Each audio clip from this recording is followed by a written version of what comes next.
Hello hi నమస్తే. మా space cinema లోకం మూవీ రివ్యూస్కి స్వాగతం సుస్వాగతం.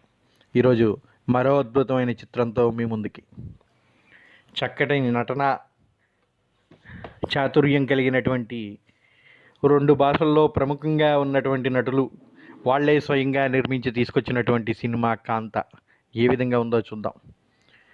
మలయాళ సినిమాల్లో యువ నటుడిగా ఎంతో గొప్ప పేరు తెచ్చుకొని తెలుగు చలనచిత్రంలో కూడా రెట్రో ఫిల్మ్ అయినటువంటి సావిత్రితో అడుగుపెట్టినటువంటి దుల్కర్ సల్మాన్, బాహుబలిలో అద్భుతమైన నటనా చాతుర్యం చూపించినటువంటి రానా దగ్గుబాటి స్వయంగా నటిస్తూ నిర్మించినటువంటి ఈ సినిమా ప్రేక్షకుల్ని మెప్పించిందా?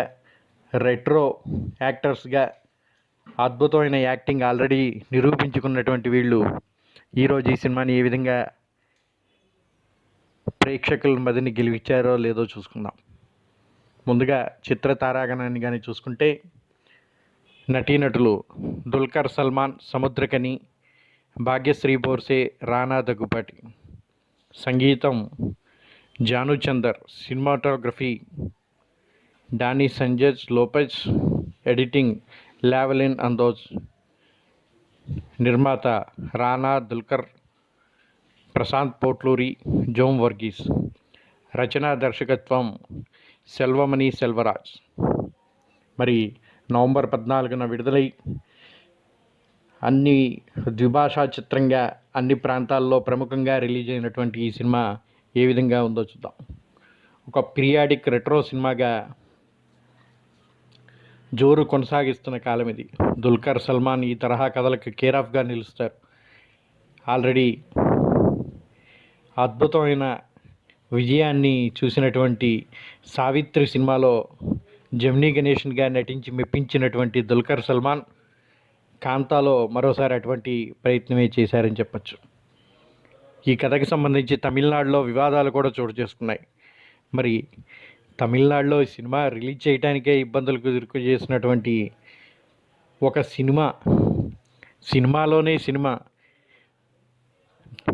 పూర్తిగా నిర్మించి విడుదల చేయడానికి ఇబ్బందులు పడినటువంటి ఈ సినిమా మరి థియేటర్లో విడుదలై జనాల్ని మెప్పించిందా లేక చతికిలపడిందా అనేది ఇప్పుడు చూసుకుందాం. కాంతా సినిమానికి వస్తే తమిళనాడులో ఒక ప్రముఖమైన యాక్టర్ కథకి సంబంధించినటువంటి చిత్రంగా దీన్ని చెప్పడంతో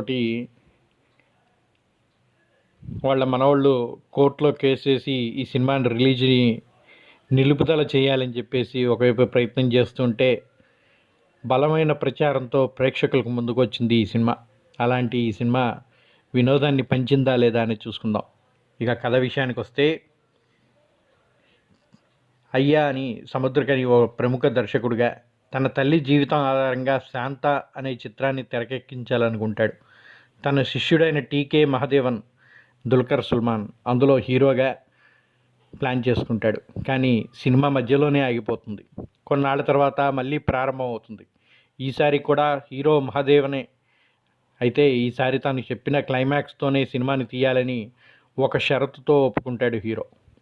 సినిమా చేయటానికి ఒప్పుకుంటున్నాడు మహాదేవన్. సినిమా పేరు కూడా శాంతా బదులుగా కాంతా అని సూచిస్తాడు. తన తల్లి కథని తెరపై చూసుకోవాలని ఒకే ఒక్క లక్ష్యంతో హీరో షరతులను కూడా ఒప్పుకుంటాడు సముద్రకని. ఒప్పుకొని సినిమా ప్రారంభిస్తాడు. సినిమా చేస్తున్నారన్న మాటే కానీ సెట్లో హీరో దర్శకుడికి మాటలు ఉండవు. ఒకళ్ళంటే ఒకళ్ళకి పడకుండా నడుస్తూ ఉంటుంది. ఇద్దరి మధ్య మాటలు లేకుండానే చిత్రీకరణ సాగుతూ ఉంటుంది. ఈ ఇద్దరి మధ్య సయోధ్యకు ప్రయత్నం చేస్తుంటుంది కథానాయకి కుమారి భాగ్యశ్రీ బోర్సే. ఇక సినిమా పూర్తవుతుందన్న దశలో మరో పెద్ద సమస్య వస్తుంది. సినిమా బృందంలో కీలకమైన ఒకరు హత్యకి గురవుతారు. ఆ హత్య చేసింది నువ్వే అంటే నువ్వేనో హీరో దర్శకుడు ఇద్దరు ఒకరిపై ఒకరు నిందలు వేసుకుంటూ ఉంటారు. ఆ నేరం వెనక ఎవరున్నారు అని కనిపెట్టేందుకు ఇన్స్పెక్టర్ దేవరాజుగా ఎంటర్ అవుతాడు మన రానా దగ్గుబాటి. ఇంతకీ హత్యకు గురైంది ఎవరు? అందుకు కారకులు ఎవరు? గురు శిష్యుల మధ్య సంబంధాలు అంతగా చెడేందుకు దారితీసిన పరిస్థితులు ఏంటి? ఈ సినిమాని పూర్తి చేయగలిగారా లేదా అనే విషయాలు ఈ సినిమాలో మనం చూడవలసి ఉంటుంది. ఈ సినిమా విషయానికి వస్తే 1950 నాటి కథ బ్యాక్డ్రాప్లో సాగుతూ ఉంటుంది. ఓ డైరెక్టర్ ఓ అనాథని తీసుకొచ్చి స్టార్ని చేశాక ఆ తర్వాత వారిద్దరి మధ్య జరిగిన పలు సంఘటనలతో వారిద్దరి మధ్య దూరం పెరుగుతుంది. వారిద్దరి ఈగో అహంకారంతో ఎలాంటి సంఘటనలు చేసుకున్నాయి, వీరిద్దరి మధ్య హీరోయిన్ ఎలా నలిగింది, అలాగే కథ ముగింపులో వచ్చే ట్విస్ట్ వంటి అంశాలను కూడా సినిమాకి ప్లస్ అయ్యే పోలీస్ ఆఫీసర్గా రానా తన డైలాగ్స్తో ఆకట్టుకుంటాడు. మిగిలిన నటీనటులు పర్ఫార్మెన్స్ విషయానికి వస్తే ఈ సినిమాలో హీరోగా నటించిన దుల్కర్ సల్మాన్తో సమానంగా అద్భుతంగా పోటీపడి నటించాడు సముద్రకని. కీలక సన్నివేశాల్లో తన రియలిస్టిక్ యాక్టింగ్తో దుల్కర్ చాలా బాగా ఆకట్టుకున్నాడు. ముఖ్యంగా సెకండ్ హాఫ్లో సాగే కొన్ని విచారణ సన్నివేశాలు, అలాగే ప్రీ క్లైమాక్స్లో వచ్చే కీలక సీన్స్లో కూడా దుల్కర్ నటన చాలా బాగుంది. ఈ సినిమాలో హీరోయిన్గా నటించిన భాగ్యశ్రీ బోర్షే కూడా తన నటనతో ఆకట్టుకుంది. తన పర్ఫార్మెన్స్తో ఆమె మెప్పించింది.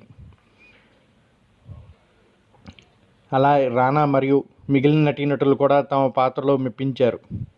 ముఖ్యంగా రెట్రో ఫిల్మ్గా వస్తున్నటువంటి ఈ సినిమా 1950లో నటులు ఎలా ఉండేవాళ్ళు, సినిమాలో సినిమా కోసం యాక్టింగ్ చేస్తున్నట్లు తమ నటనతో అందరూ బాగా నటించారు.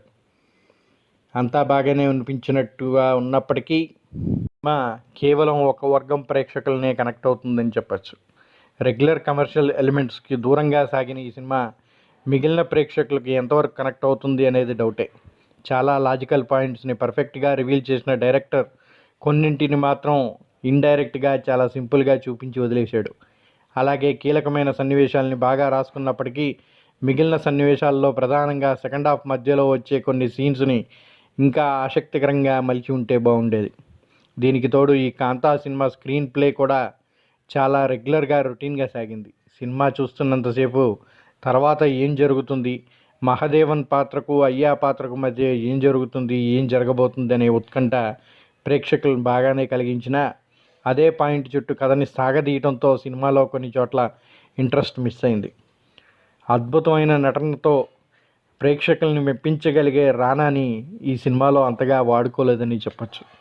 సాగదీత ధోరణితో సాగినటువంటి ఇన్వెస్టిగేషన్ సిఐడి సీరియల్ లాగా అనిపిస్తూ ఉంటుంది. సినీ నేపథ్యంలో తెరకెక్కే కథలు అరుదు. అలాంటి మరో చిత్రమే కాంతా. తెరపైన మనం చూస్తున్న సినిమాలు ఎంతగా రక్తి కట్టుతుంటాయో అవి రూపొందించడం వెనక చోటు చేసుకునే సంఘటనలు అంతకు మించి ఆసక్తిని రేకెత్తిస్తూ ఉంటాయి. వాటిని పరిశ్రమ కథలుగా చెప్పుకుంటూ ఉంటాయి. అలాంటి కొన్ని కథల్ని గుర్తు చేస్తూ సినిమానే ఇది. ఈ రంగంలో నిష్ణాతులైన ఇద్దరు వ్యక్తులు తమ కళాత్మక ప్రతిభని బయటపెట్టే క్రమంలో ఏర్పడిన సంఘర్షణ చుట్టూ ఈ కథని మలిచాడు దర్శకుడు. సినిమా కళలోని సృజనాత్మక వైరుధ్యాలతో పాటు ఇద్దరు వ్యక్తుల్లో ఆహాన్ని నాటకీయంగా తెరపై ఆవిష్కరించిన తీరు మెప్పిస్తుంది. ప్రథమార్థం సినిమా చుట్టూనే సాగుతుంది. అది కూడా 1950 నాటి సినీ ప్రపంచం. ఆగిపోయిన సినిమాని పునఃప్రారంభం నుంచి అసలు కథ మొదలవుతూ ఉంది. నాటి కాలాన్ని మళ్ళీ కళ్ళ ముందుకు తీసుకొచ్చినట్టు విజువల్స్, తార అభినయం కారణంగా కొన్ని నిమిషాల్లోనే కథా ప్రపంచంలోకి లీనమైపోతాడు ప్రేక్షకుడు. సినీ స్వర్ణ యుగంలో ఉన్నామనే అనుభూతికి గురవుతాం. ఒక పక్క సినిమా సెట్లో వాతావరణాన్ని, నటీనటుల పాత్రల్లో లీనమై నటించే తీరుని కళ్ళకు కడుతూ, మరోవైపు గురు శిష్యుల బంధంతో పాటు నాయకుల మధ్య ప్రేమ కథని ఆవిష్కరిస్తుంది ఈ సినిమా, పరుగులు పెడుతుంది. అయితే చిత్రీకరణ నేపథ్యంలో సాగే సన్నివేశాలు ఆ కథతో లీనమైతే తప్ప ప్రేక్షకులు ఆస్వాదించలేరు. దర్శకుడు, హీరో పోటీ పడుతూ చేసే సన్నివేశాలు సినిమాకి హైలైట్. హత్యతో కథ మలుపు తిరుగుతుంది. అప్పటి నుంచి ద్వితీయార్థం ఆ హత్య కేసు పరిశోధన చుట్టూనే సాగుతుంది. అప్పటిదాకా కథ ఒక రకమైన అనుభూతిని పంచగా ఆ తర్వాత కథేమో ఒక ఇన్వెస్టిగేషన్ థ్రిల్లర్ సినిమాగా మారుతుంది. చూస్తున్న అనుభూతిని పంచుతుంది. రానా దగ్గుబాటి రాకతో సన్నివేశాలు సందడి పెరిగినా ఆయన చేసే నేర పరిశోధన సాగతీతగా అనిపిస్తుంది. పతాక సన్నివేశాలకు సినిమా గాడిన పడుతుంది. హత్య ఎవరు చేశారు, ఎందుకు చేయాల్సి వచ్చిందనే కారణాలతో కూడిన సన్నివేశాలు కథలో ఒక గొప్ప మలుపును సూచిస్తాయి. ఎవరెలా చేశారంటే, నట చక్రవర్తి మహాదేవన్ పాత్రలో దుల్కర్ సల్మాన్ జీవించారు. స్వర్ణయుగం నాటి హీరోగా ఆయన కనిపించిన తీరు చాలా సహజంగా ఉంది. అయ్యా పాత్రలో సముద్రకని నటన గుర్తుండిపోతుంది. రెండు కోణాల్లో సాగే పాత్రలో ఆయన రాజీ పడని ఓ దర్శకుడిగా ఆద్యంతం పాత్రపై ప్రభావం చూపించాడు. ద్వితీయార్థం సినిమాకి రానా దగ్గుబాటి నటన ప్రధాన ఆకర్షణని చెప్పాలి. అయితే ఈ సినిమాలో అన్ని పాత్రలు ఇది పీరియాడిక్ సినిమా అని గుర్తు చేసినా రానా మాత్రం అన్ని సినిమాల్లాగే ఇందులో కూడా కనిపించాడు. కథానాయికగా కుమారి పాత్రలో భాగ్యశ్రీ బోర్సే అభినయం ఆకట్టుకుంటుంది. తనకు వచ్చిన మంచి అవకాశాన్ని పూర్తి స్థాయిలో సద్వినియోగం చేసుకుంది. దుల్కర్కి ఆమెకి మధ్య మంచి కెమిస్ట్రీ పండింది. ఇతర నటీనటుల పాత్రలపై ప్రభావం చూపించారు. సాంకేతిక విభాగాల్లో డాన్ శాంచెజ్ లోపెజ్ తన విజువల్స్తో కాలాన్ని వెనక్కి తీసుకొచ్చి తెరపై ఆవిష్కరించాడు. జేక్స్ బేజోయ్ నేపథ్యం సంగీతం సినిమాకి బలాన్నిచ్చింది. దర్శకుడు సెల్వమణి సెల్వరాజ్ తెలివైన రచయిత ఉన్నాడు. ఆయన ఎంచుకున్న నేపథ్యం కథని థ్రిల్లింగ్గా చెప్పిన విధానం మెప్పిస్తుంది. ఇక సినిమాలోని బలాలు చూసుకుంటే కథలో మలుపులు, దుల్కర్ సల్మాన్ నటన, విజువల్స్, సముద్రకని యాక్టింగ్. బలహీనతల విషయానికి వస్తే సుదీర్ఘంగా సాగే నేగ పరిశోధన సిఐడి సీరియల్లా సాగుతూనే ఉంటుంది. చివరిగా కాంత రక్తి కట్టించినప్పటికీ సాగదీసిందనే చెప్పాలి. మా సినిమాలోకం ఈ సినిమాకి ఇస్తున్నటువంటి రివ్యూ 3/5. ఒకసారి చూడటానికి బాగానే ఉన్నప్పటికీ సినిమా కొంచెం బోరుగా అనిపిస్తూ ఉంటుంది. కానీ అద్భుతమైన నటన మాత్రం చూడాలనుకునే వాళ్ళకి ఇది చక్కని సినిమా అని చెప్పవచ్చు. అందరూ కూడా మీ దగ్గరలో ఉన్న థియేటర్లో ఒకసారి చూసి ఈ సినిమా యొక్క ఆనందాన్ని రుచి చూడవచ్చు. ఆనాటి సినీ ప్రపంచాన్ని చూడాలనుకుంటే ఇటువంటి సినిమాల్లో మాత్రమే అది సాధ్యం అవుతుంది కనుక తప్పకుండా ఒకసారి ప్రేక్షకులు ఈ సినిమాని చూసి ఆనందించగలరు. మరో మంచి సినిమా రివ్యూతో మళ్ళీ మీ ముందుకు వస్తాం. అప్పటిదాకా signing off. Please don't forget to share and subscribe our channel. మా ఈ రివ్యూస్ మీకు నచ్చినట్టయితే మర్చిపోకుండా ఒక లైక్ని ఇవ్వండి. ఇలా మరిన్ని సినిమా రివ్యూస్ మీ ముందుకు తీసుకురావడానికి మీ యొక్క సహాయ సహకారాలు మన ఈ ఛానల్ని 10 మందికి షేర్ చేయటం ద్వారా, మా ఈ వర్క్ని మెచ్చిన వాళ్ళు లైక్ చేయటం వల్ల మాత్రమే సాధ్యం అవుతుంది. కనుక don't forget to share and subscribe our channel and give a like to our work. మరిన్ని సినిమాలతో మీ ముందుకి మీ సినిమాలోకం.